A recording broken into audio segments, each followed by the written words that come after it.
سہل بن یوسف نے بیان کیا، ان سے شعبہ نے، ان سے ابو اسحاق نے کہ ایک شخص نے برا بن عازب رضی اللہ عنہ سے پوچھا، کیا حنین کی لڑائی میں آپ لوگ رسول اللہ صلی اللہ علیہ وسلم کو چھوڑ کر چلے گئے تھے؟ برا رضی اللہ عنہ نے کہا ہاں، لیکن رسول اللہ صلی اللہ علیہ وسلم فرار نہیں ہوئے تھے۔ حوازن کے لوگ جن سے اس لڑائی میں مقابلہ تھا بڑے تیر انداز تھے۔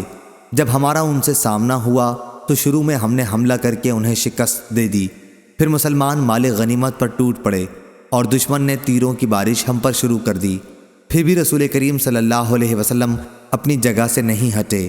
میں نے دیکھا کہ آپ اپنے سفید خچر پر سوار تھے، ابو سفیان بن حارث بن عبد المطلب رضی اللہ عنہ اس کی لگام تھامے ہوئے تھے، اور آپ صلی اللہ علیہ وسلم یہ شعر فرما رہے تھے کہ میں نبی ہوں، اس میں جھوٹ کا کوئی دخل نہیں، میں عبد المطلب کی اولاد ہوں۔